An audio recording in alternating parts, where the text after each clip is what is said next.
Hey there, guys and gals of Planet Poke. Glad you could be here today, because it is time once again for Pokemon of the Week. I'm your host, Diogen Z, and this time we're heading back to my favorite generation, that being the second, to check out the final evolution of the Water Johto starter, Feraligatr. Getting right into it, Feraligatr is a Giga attacker.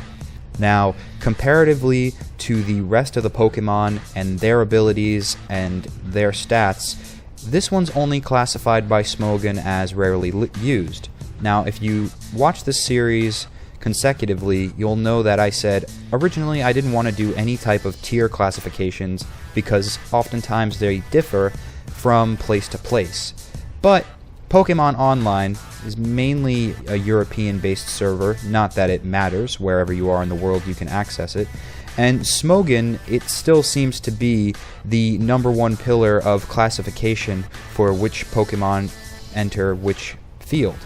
Now, if you disagree with any tier that this Pokemon is classified under, don't think that I figured this out myself. This is all thanks to Smogon, and it's simply providing you with more information. This way, when you enter battle and somebody says, oh, we're going to do an OU match, or oh, it's going to be an underused match, then you're going to know exactly which Pokemon from these series you can pick from to be on your team. And as it stands right now, Feraligatr is rarely used. In the past, it was classified, I believe, as underused, but in the black and white metagame, it stands as rarely used. There is a set that's unavailable right now. It's a Dream World ability set that I will show you last, but let's not worry about that now. Let's think about what's possible here. Immediately, you want to make sure that your egg that hatches has an adamant nature, and something you're also wanting to make sure is that you're not simply doing a ditto duplication of a Totodile, Croconaw, or Feraligatr that you're breeding with, but that you have a good breeding set with another monster or water Pokemon, because that's the egg group that it falls under, that has Ice Punch. Ice Punch is an egg-only move, and it's the only way that Feraligatr can learn it, but it's one of the most useful moves that it can know, especially when you consider that not only does it get rid of its one of two weaknesses, Grass, but it also has some big punching power for pesky Pokemon like Dragonite and Salamence and maybe even Hydreigon, if you can outrun it, and hopefully it doesn't have an electric type attack on it. Now, on the moveset, you may say it's pointless for Earthquake because we have no investments in speed EVs, but I want you to take a good look at those stats and mess around with the EVs here too, because I'm going to show you set 2 in a moment, and that's where I make it a bulkier set. But for this one, I'm focusing on hit points of health, because with the Life Orb, it will take health away each time you attack, but in conjunction with a Rain Dance or Drizzle ability, Aqua Jet will do an extreme amount of damage. I believe it is a 40 base power. I may be incorrect about that. Off the top of my head, I don't know. But I am certain that it is a weak water-type move, but what really is effective here is the fact that it has speed priority. Now, say you come up against a Scizor, and it has a Bullet Punch, and you try to launch an Aqua Jet right when it tries to launch a Bullet Punch. Since that is an also priority move, and Scizor will be undoubtedly faster than Feraligatr, it's going to strike first. But the good thing is, Bullet Punch being a fighting type move, Feraligatr has no weakness to this. It might be effective somewhat, but it won't damage it too much, and that's why the massive investment in health is a good thing here. I also decided to go with defense to throw the extra 4. I mean, really, you could, now that I look at it, go ahead and throw that to special defense. It's only going to up your stat 1 extra point, but hey, it's good, and you have that extra EV and you want to max it out for the effort ribbon, that's how you'll do it. But Feraligatr is a tank when it comes to physical strength. It can easily sweep teams when it has the chance to Swords Dance, and that's why it's so important that it has a lot of health to spare. So even if it is hit with a super effective move, now, user beware here, if you do take my advice with the Drizzle or Rain Dance strategy, where in the previous turn you set that weather effect up, you will make yourself more vulnerable to electric Pokemon who have Thunder. Now, oftentimes, people will not even bother with Thunder because of the low accuracy. They'll just stick with Thunderbolt. But if your opponent happens to have Thunder, whew, that's 120 base power damage of a super effective move that could strike your Feraligatr, coming from a foe that most likely is using it in a stab type way. But you gotta use your stab move here as well. Aqua Jet will be super strong, combined with Life Orb, combined with the fact that it's a stab move, water, and Feraligatr being a water Pokemon gets that same type attack bonus. And then if you also have the added rain boost in there, this will do a significant amount of damage. And that's why it makes no sense, beside the fact that it has a very weak speed stat and it's not the nimblest Pokemon. It's not meant to be a sweeper, and that's why this is shoved into the rarely used category. A sweeper would most likely be an overused category because it has both speed and physical or special attack. High stats in that will allow it to strike first, fast, and eliminate the foe before anything happens, and that's why they're thrown to that tier. But in rarely used, if you exclusively have an RU match, this guy will wreak havoc on the field. Ice Punch, as I mentioned, is great for taking out grass and dragon types, so that already eliminates one weakness. And Earthquake, it's a risky move. It's a risky gamble that you're doing with this, I realize. Because if you come across something of an Electivire, and here's hoping that you didn't send a Thunder or Thunderbolt or some electric type towards your opponent and they switched out to get a boosted Motor Drive, because, well, not that it matters, most everything will be faster than Feraligatr, but it will be ferocious with its Thunder Punch. And if they really want to risk it, they will have Thunder.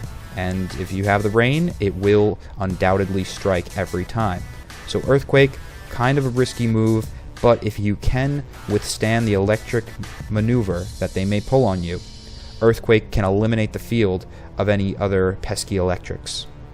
Now, some additional moves here that you may want to swap out Earthquake with. I don't recommend swapping out Swords Dance, Ice Punch, or Aqua Jet, because Ice Punch is so superior for taking out dragon types, and if you even want to have a mixed tier just to have an original game and not pay attention to tiers, say you have a mixed tier match where Dragonite is mixed in with Feraligatr, and no, I don't know off the top of my head what tier Dragonite falls under, but I've seen this in the metagame so many times.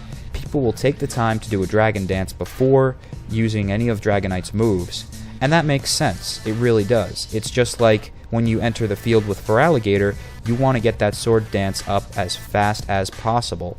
Now, interestingly enough, speaking of dragons, Feraligatr can learn Dragon Dance, but I see it as very pointless. Why would you want a 1-stage increase of attack when Swords Dance could give you a 2-stage increase in attack? Yes, I know, you have an upgrade in stage of speed, but since there's no investment in EVs of speed, what's the point? Like I said, Feraligatr is a lumbering, large striker. It's not meant to be quick on the draw and take out your opponent fast. You need to do a bit of setup here, in way of Rain Dance and also a turn to do a Swords Dance. Lots of dancing going on here. Feraligatr must be great at parties. But Earthquake is the only move I would really recommend swapping out, because Aqua Jet is your hyper priority move, and it's great for revenge kills too. If you don't want to immediately use Swords Dance, the very great thing about relying on Aqua Jet is that it still gets a boost in power from being the same type attack bonus, and you gain additional power from Life Orb. So, say it's not raining, that's still 2 increases in an already speed priority move on a Pokemon that, ideally if you're getting a revenge kill on, doesn't have that much health left, so it should be taken out quite handily by Aqua Jet. So, Crunch, Dragon Claw, Superpower, and Return. Dragon Claw, meh, take it or leave it. It's really almost kind of pointless in the way that you have Ice Punch. I believe it is slightly stronger. Ice Punch is 75 base power and Dragon Claw is 80, as I remembered looking at it at a glance. Hopefully I'm not incorrect there. But you also may consider Superpower. Now, Superpower is great. It also lowers your stats, but it's a good time to switch. If you want to take care of a Pokemon lickety-split, Superpower is the move to use. Increased with Life Orb, it can only get better. No stab there, being a fighting type, but still. And Return will be a very, very strong move if you don't want to have Earthquake, if you don't want a ground type move, and you want to have something that will strike foes that fly, but again, you have Ice Punch, and that's why I said Dragon Claw is sort of pointless at this time, because Ice Punch has more coverage, super effectiveness-wise. But Return has a maxed out power of 102 when its happiness is maxed out, so that's also a switchable option you can consider. So for set 2, this is where I get kind of crafty with what effort values I place where, and I really encourage you all to mix this up, run some damage calculators, because me being back in college now, I didn't have the time to do that, unfortunately. But this is the bulkier set of Feraligatr, still wanting to max out your attack EVs. This way it can be the behemoth in physical power that it truly is. And also, I wanted to show you Avalanche as being another possible move, and you may want to consider switching that out for the first set as well, because even though it starts out at a base power weaker than Ice Punch, 60 compared to 75, Avalanche power is doubled every time Feraligatr is attacked and hurt within the same turn. And since it has a low speed, there's a good chance that you will have that power doubled every time. Unfortunately, you will come across the foes that are slower than you. You might come across a Muck or a Slugma, who knows? Not a Slugma, rather Magcargo. But even so, Avalanche having that doubled power for a 120 whopping ice-powered damage is excellent. The thing that I would caution you on, again keeping in mind that Dragonite is very possible in the metagame these days, is that you're not always going to be hit with your opponent's move first right on the field. Most likely, as I mentioned, they'll do a Dragon Dance. So that will not count as Feraligatr being struck with anything. Therefore, Avalanche will stay at 60 when you could have had a double-powered 75 strike. It's still a great move, and it's something to consider, but if you're only in black and white, and that's why I didn't bring it up until the second set, because I know people aren't all Pokemaniacs collecting every single cartridge like me, but if you are, go back to 3rd and 4th generation, because this is the only time that Feraligatr had Avalanche available to it. The moves remain the same other than that. And again, I just added this set to see what it would be like to have a more defensive Feraligatr for a change. Not so heavy on hit points, but maybe it could preserve the lesser amount of hit points you have from the less EVs you invested in it if you had a equal defense and special defense boost of 84. Let me know what you think of this, guys. It's a very experimental set, and as I mentioned, didn't have the time to run damage calcs on it, so I'm not certain if this is even worth doing. Really, the only thing notable in this set, besides the EVs, is the fact of Avalanche, and if you do have that ability to go back in time or trade with a friend, that's always an option. It's a recommendable, sometimes risky move. To wrap up today's Pokemon of the Week, I bring you the last and not available at this time set of Feraligatr. Now don't go crazy in the comments, I know for a fact that Sheer Force, being a Dream World ability, is not yet available for this Pokemon. So I can't even tell you what tier this would be in. Looking around Smogon and what people think, it seems to be agreed upon that perhaps when Sheer Force ability is enabled for Feraligatr, whenever that time comes, it could be upgraded to the underused tier rather than the rarely used, so that would make me happy, being a Johto fan. But Sheer Force, I'm adding to the Pokemon of the Week because when it does come about, I want Planet Poke here to stay as current as possible and remain relevant. So what's so special about Sheer Force, you might ask? Why is it that this one ability can actually upgrade Feraligatr to another tier? Well, it's a fantastic ability at that. What Sheer Force does is for moves that have an effect to them. So I'm talking about Ice Punch having the possibility of freezing your opponent, Waterfall having the ability to make your opponent flinch, and Crunch having the also ability to make your opponent flinch. That's the kind of alternate effect I'm talking about. And if you want a full reference of what moves are affected by Sheer Force, I highly recommend going to Serebii.net and checking out the ability decks, because Sheer Force will be in there regardless of whether it's available or not, and you can see for other Pokemon what is affected by this. When you have these moves on this set, they will get a 30% boost in power, but the secondary effect of them will be cancelled out.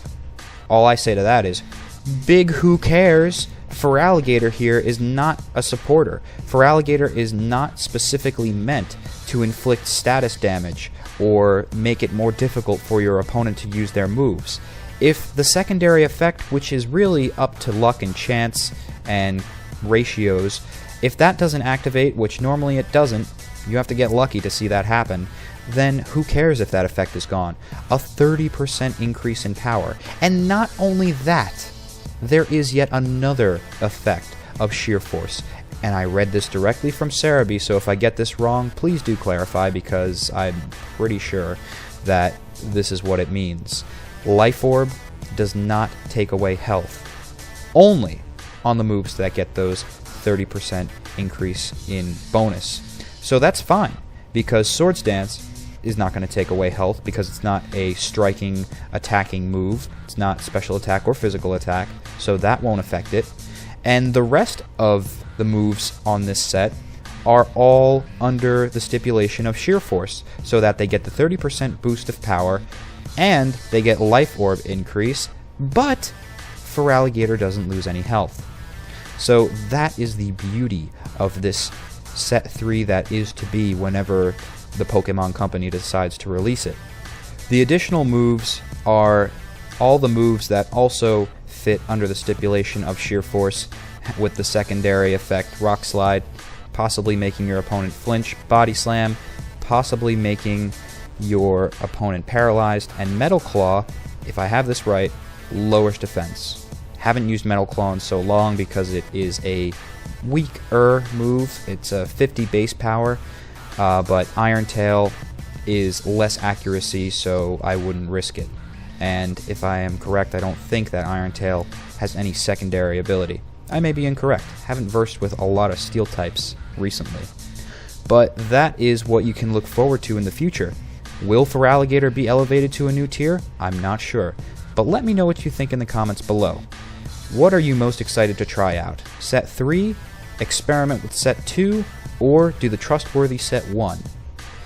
I would love to hear your opinions and how your matches go. I'm DioGenZ. Remember to subscribe to Planet Poke, and also check me out on my channel. Pretty damn soon I'm going to have a redirect that will allow you to go to youtube.com/DioGenZ, which is DEOGENZ. I have to get the Vanity link approved, get that URL approved, but when it is, I'll mention it in here, because those of you who follow my videos know my channel's name is Spong Mario, but that was created by someone else, and then I took over the channel, and obviously I'm not Spong Mario, I'm DioGenZ. So, while that is not my URL at this moment, please do check out my channel. I do a lot of walkthroughs, I do a Gaming Gauntlet podcast, and if you are someone in the LP community who is looking for some exposure and you've already got a pretty solid sub base of at least 100, I like to make that stipulation just so I know that you're serious about what you do, then I can certainly have you on my Gaming Gauntlet podcast and interview you in the world of games and LPs and see what you're doing. So let me know again about these sets, and I will see you next week.